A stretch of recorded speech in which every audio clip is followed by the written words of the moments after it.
Bonjour, dans cette nouvelle vidéo, je vais parler politique, je vais parler société. C'est une chronique un peu état du monde et je vais parler de la présidentielle qui va avoir lieu prochainement et puis également du C19 et de ses restrictions qui n'en finissent pas. Donc voilà, j'espère que ce contenu vous plaira et voilà, c'est parti.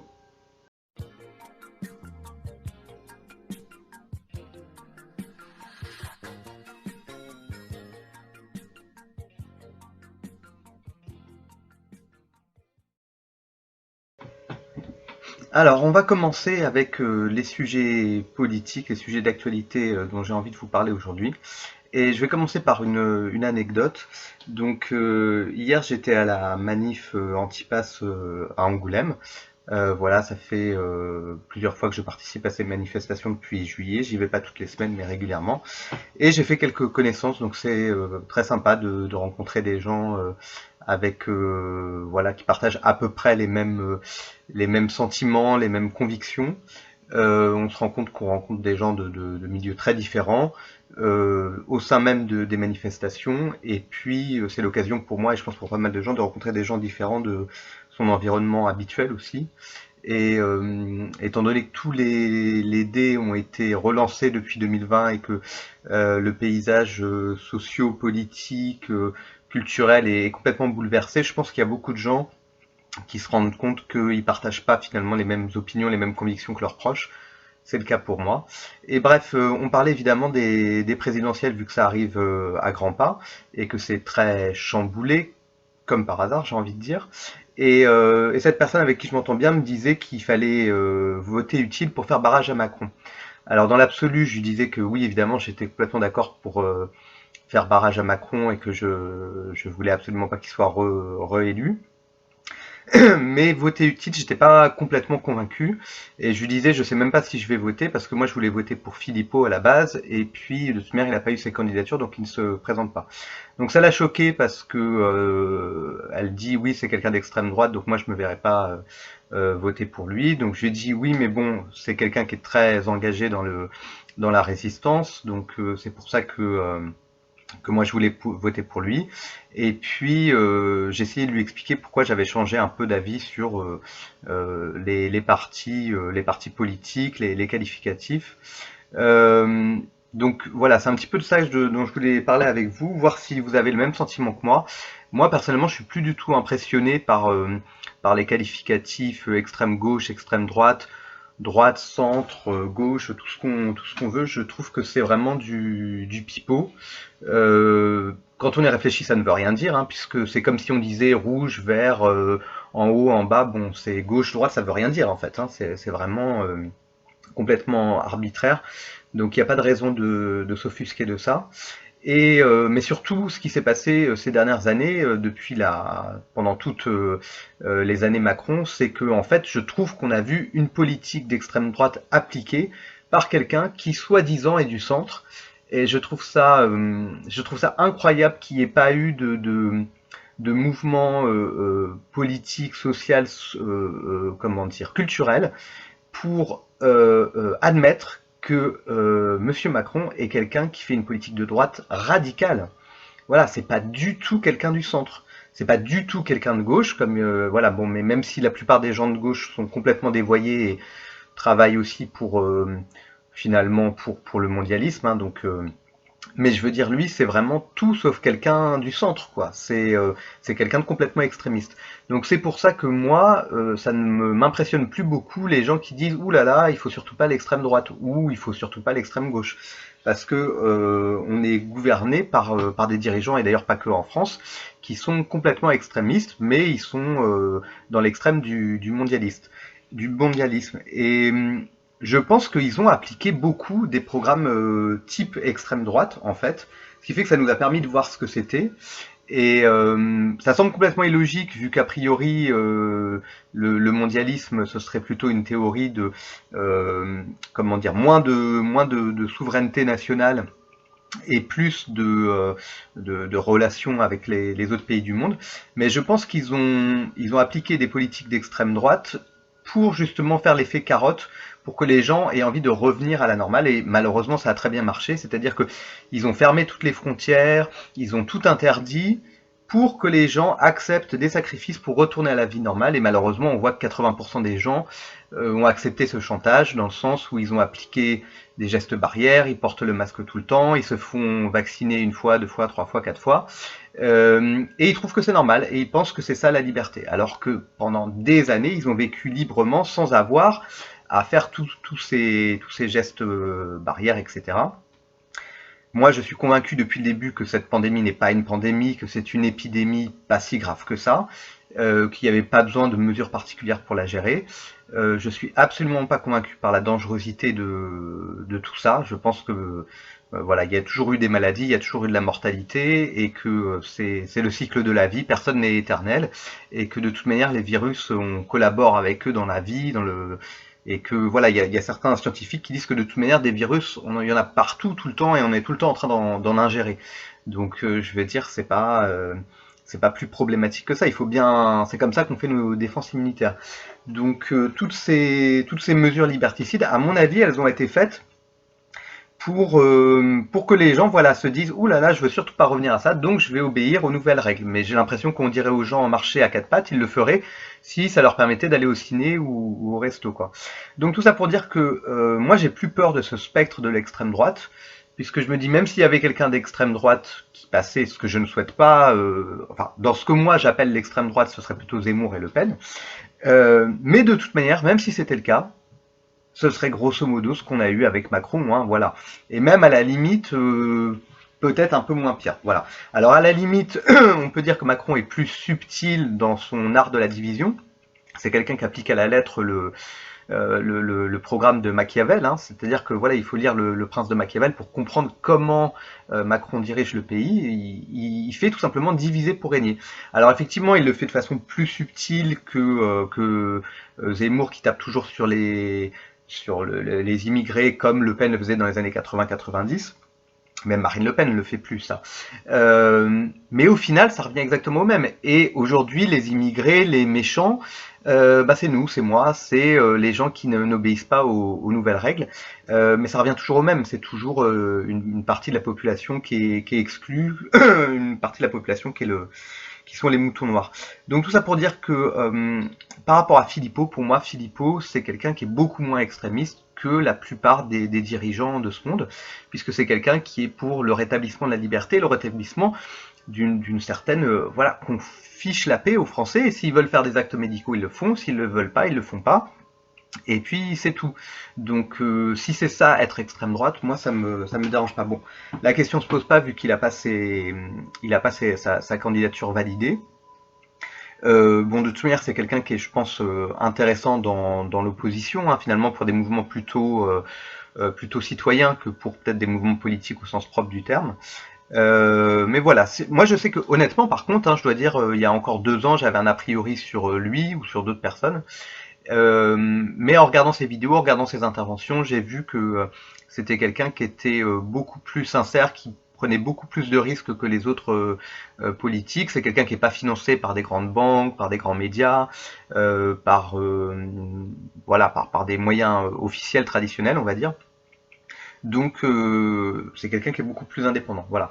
Ce qui fait que moi, personnellement, je suis pas sûr de voter pour cette présidentielle, vu qu'il n'y a pas de candidat qui me plaise vraiment. Et donc cette personne me disait, voilà, il faut voter utile. Je suis très très mitigé sur ça. Je comprends son point de vue, mais d'un autre côté, je me dis, je crois que je vais pas voter utile, parce que voter utile, c'est ce qu'on fait depuis 20 ans ou 30 ans. C'est ce qu'on nous dit de faire à toutes les élections.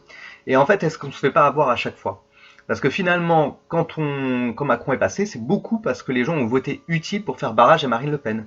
Et honnêtement, je pense que ça aurait pas été pire, ça aurait été kiff-kiff. Je pense même que ça aurait été moins pire si on avait eu Marine Le Pen ces 5 dernières années, parce que j'ai le sentiment que c'est quelqu'un qui méprise moins les gens, fondamentalement. Donc ça veut pas dire que c'est une bonne personne, ça veut pas dire qu'elle aurait fait une politique géniale, mais j'ai l'impression que c'est quelqu'un qui est un peu plus humaine que cette espèce de cyborg qui est Macron, qui est une sorte d'espion de la CIA envoyé pour détruire la France. J'exagère un peu, mais honnêtement, on n'est vraiment pas loin de ça, quoi.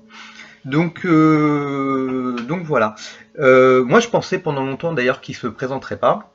Finalement, il s'est présenté, mais en catimini, donc il y a quelque chose d'assez bizarre. Lui, c'est quelqu'un qui se comporte comme un roi, donc il fait toujours les choses de façon grandiloquente. Là, il se présente au dernier moment dans la presse régionale.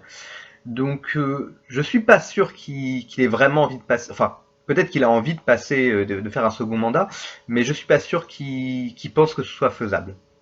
Parce que quand même, au-delà des mouvements de protestation qu'on a donc tous les samedis anti-pass qui sont un peu le prolongement des gilets jaunes, il y a d'ailleurs souvent des gilets jaunes qui viennent dans ces mouvements-là.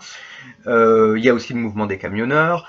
Il y a dans la population générale une espèce de mécontentement, une espèce de ras-le-bol de ce gouvernement et donc du président aussi.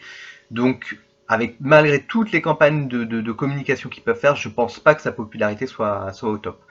Voilà, maintenant on pourrait avoir quelqu'un comme Pécresse et ce serait assez catastrophique, mais j'ai l'impression qu'elle est tellement mauvaise, elle est tellement ridicule que je suis pas sûr que les gens veuillent voter pour elle. Et l'autre chose dont je voulais parler aussi, c'est que je suis assez convaincu, j'en ai l'intime conviction depuis des mois. Il y a aussi des médiums qui vont dans ce sens-là. Pourquoi moi j'en ai l'intime conviction? Parce qu'on vit une période très étrange. J'ai l'intime conviction que les élections vont pas se dérouler comme prévu, qu'elles vont être repoussées, qu'elles vont être sous une autre forme. D'ailleurs, même Philippot le disait depuis plusieurs mois. Je pense pourquoi est-ce qu'il le dit? Parce qu'il doit entendre des bruits de couloir et donc savoir qu'il y a des choses qui se trament et qu'ils essayent de se servir d'un prétexte X ou Y.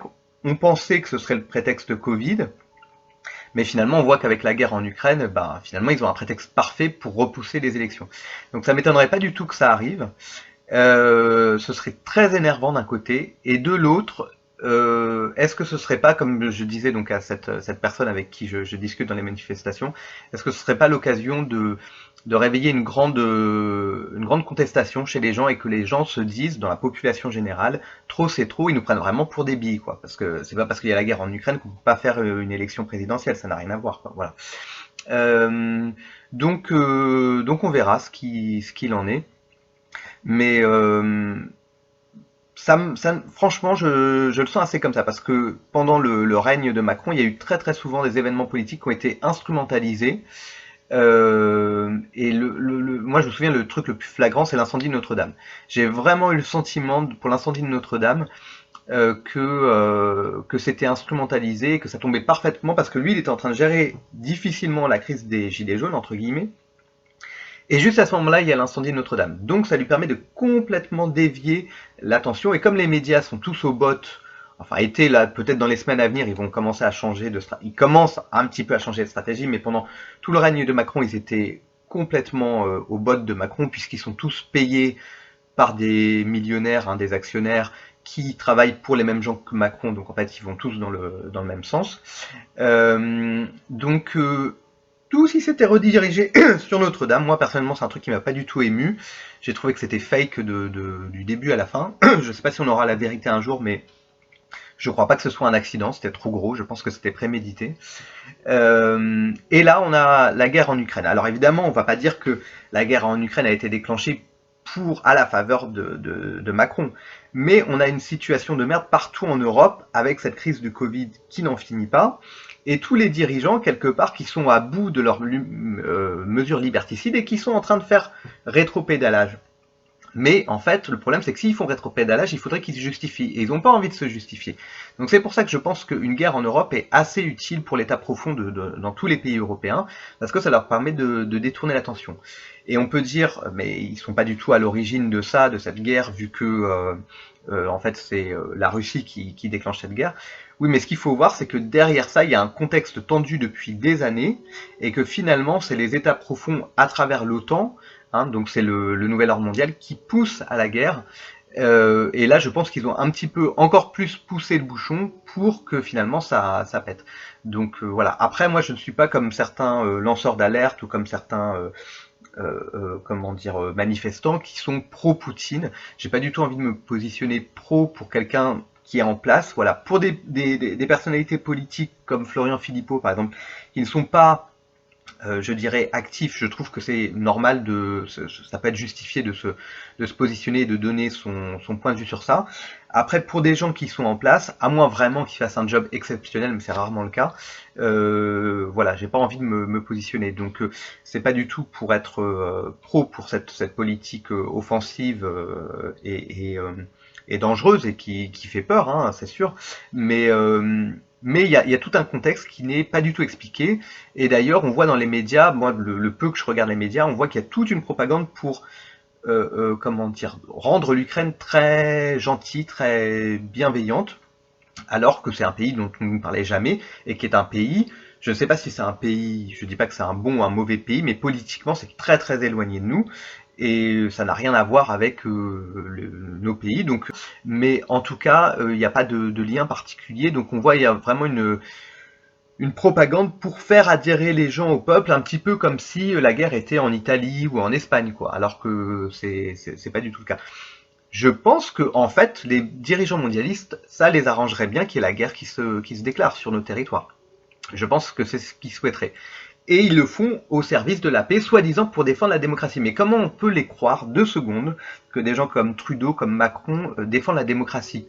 C'est impossible, vu que eux-mêmes ont supprimé toutes les libertés de leur population, vu que eux-mêmes appliquent la censure tout le temps. Donc je veux dire, on est victime de ça tout le temps. Donc on n'est pas dans des gouvernements exemplaires. Donc on peut pas les croire quand ils disent qu'ils y vont pour la démocratie. En réalité, je pense qu'ils ont plutôt intérêt à une situation merdique qui se propage et qui leur permet de changer de sujet, quoi. Voilà. En espérant quand même que malgré tout, effectivement, les restrictions s'allègent en France. Alors c'est officiel, normalement elles vont s'alléger d'ici une dizaine de jours, mais bon, est-ce qu'ils vont pas faire encore du yo-yo comme ils le font très souvent? Voilà, à voir. Voilà, et donc juste pour faire le point sur l'allègement de ces restrictions, donc c'est à partir de la mi-mars qu'on va avoir la fin du pass sanitaire, enfin la fin, c'est pas vraiment la fin, c'est la suspension. Donc c'est quelque chose qu'on entendait là, c'est pareil, ça devait être dans les petits papiers du gouvernement depuis un certain temps, parce qu'il y avait pas mal de gens qui en parlaient, donc je pense qu'il y avait des bruits de couloir qui circulaient. Et donc c'est bien pour montrer, ça confirme bien que c'est du bluff en fait, hein, tout ça, puisque quelque part ils font toujours des allers-retours dans ce qu'ils disent. Ils disent que ça va durer tant de temps, après ils rallongent, après ils disent que ça va être prolongé indéfiniment, après ils raccourcissent. Donc là pour ce pass entre guillemets sanitaire, c'est ce qu'on a eu. À chaque fois c'est rallongé ou raccourci et à chaque fois il y a toujours des coups de bluff. Donc moi mon sentiment par rapport à ça, il est assez mitigé. Bon, je suis très content que ça s'arrête. Ça va me permettre de reprendre un peu une vie sociale. Je suis même pas sûr que je vais le faire de gaieté de cœur, mais je vais quand même le faire pour donner un signal, entre guillemets, que la vie sociale, c'est une vie sans passe, sans présenter un QR code. Hein, voilà. Donc moi, j'ai refusé pendant toute cette période de participer à cette mascarade. Hein, voilà. Mais c'est une suspension. Donc, est-ce qu'ils vont le remettre après? Vu toutes les lois liberticides qu'ils ont fait passer, les amendements, ils pourraient très bien le faire. Hein, voilà. Et malheureusement, je suis même pas sûr que si Macron dégage et qu'il y a quelqu'un d'autre, ça changerait quelque chose. Si c'est par exemple Pécresse ou Hidalgo, je suis quasiment sûr. Bon. Dans les 2 cas, elles sont pas très populaires, mais bon, je suis quasiment sûr qu'elles referaient les mêmes types de lois. Hein. Donc voilà, d'un autre côté, j'entends des gens, comme sur le canal Info Libre 2, qui disent il faut y croire, puisque les restrictions s'allègent dans tous les pays. Hein. On voit la Suisse, l'Angleterre, l'Espagne.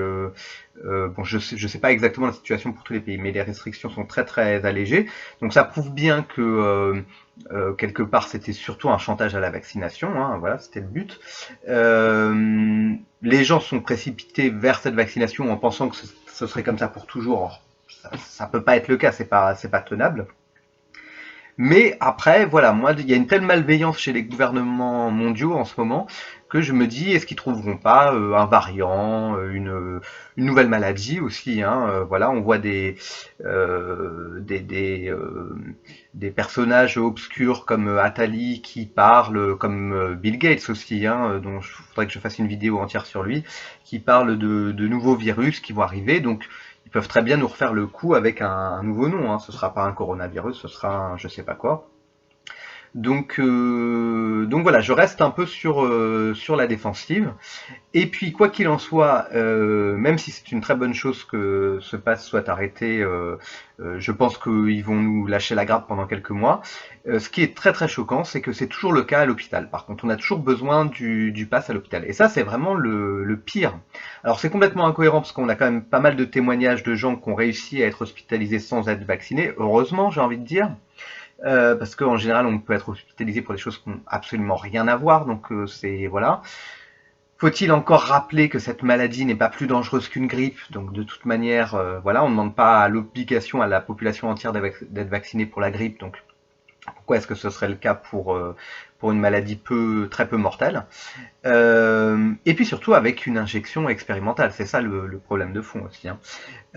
Mais en fait, il faut vraiment continuer à se battre pour que ce soit plus le cas dans les milieux médicaux, cette obligation. Et malheureusement, moi, j'ai vraiment eu la confirmation par un proche, en fait, que il faut un forcing de ouf. Donc, j'ai un proche qui a été hospitalisé. Il n'était pas vacciné, il avait pas le feeling, il ne sentait pas, il était très hésitant. Et ils lui ont mis tellement la pression que finalement, il s'est fait vacciner. Évidemment, il était entre guillemets prisonnier vu qu'il était hospitalisé, donc il pouvait pas sortir. Donc ils avaient que ça à faire en fait, de lui foutre la pression pour ça. Et dès le lendemain, il a eu des problèmes médicaux. Donc je veux dire, ça prouve bien que c'est une grosse merde, hein. Et je veux dire, je compte pas le nombre de personnes que je connais qui ont eu des problèmes médicaux après la vaccination. Ce qui est dramatique, c'est que les gens trouvent que c'est normal maintenant. Je discutais avec quelqu'un il y a pas longtemps, et c'est même pas moi qui ai lancé le sujet, mais elle me disait que son fils était tombé malade et donc avait eu la fameuse maladie, le C19, dès le lendemain de la vaccination. Et donc il était malade actuellement. Et elle trouvait que c'était normal. Parce on l'a tellement lobotomisé en fait qu'elle trouve que c'est normal. C'est complètement débile. C'est comme si on prenait un médicament pour pas avoir mal à la tête et que le lendemain on a encore plus mal à la tête. Ça veut dire que le médicament marche pas. Donc il y a vraiment une logique de base, un bon sens de base qui a quitté cette planète, c'est ahurissant, hein, enfin pour une partie des gens. Donc voilà, donc tout ça pour dire que il faut vraiment se poser des questions sur le pourquoi de cette nécessité d'une injection expérimentale pour avoir des actes médicaux qui n'ont rien à voir, puisque c'est exigé pour des gens, par exemple, on va se faire opérer des yeux, on va se faire opérer, je sais pas moi, pour un cancer, on va se faire opérer, même pour on s'est cassé le bras, il faut être vacciné contre le C19. C'est aberrant, ça n'a aucun sens, quoi. Et puis, il n'y a pas de projet non plus pour réintégrer le personnel médical suspendu. Donc ça aussi c'est très choquant. Donc malheureusement voilà la lutte pour les libertés doit continuer dans ce sens-là. Voilà. Donc voilà, je vous invite à débattre paisiblement dans les commentaires sur ces choses-là. Est-ce que vous êtes content? Est-ce que vous êtes convaincu aussi par cet allègement des restrictions dans les mois à venir? Voilà. Est-ce que vous pensez que ça va durer? Est-ce que vous pensez qu'on peut faire confiance? Voilà, moi je vous avoue que j'ai vraiment du mal à faire confiance maintenant et à me dire ça y est, on va sortir de ce merdier. Surtout que j'aimerais qu'on sorte de ce merdier avec des procès surtout, pour que la vérité soit rétablie. Et pour l'instant, c'est pas vraiment à l'ordre du jour. Voilà. Voilà, j'espère que vous avez apprécié cette vidéo. Voilà, donc n'hésitez pas à mettre un pouce bleu, à vous abonner, parce que vous savez que c'est important pour le fonctionnement de YouTube, pour faire monter la vidéo, pour créer un peu une communauté, donner une visibilité à ce contenu. Et puis j'essaierai, mais bon je suis pas très régulier, j'essaierai de poster des vidéos plus régulièrement sur des thèmes légers comme la musique ou sur des thèmes plus politiques comme je l'ai fait aujourd'hui avec cette espèce de réflexion voilà, sur l'état du monde, sur l'état des choses qu'on vit actuellement. Je vous souhaite une bonne journée, une bonne soirée et à bientôt.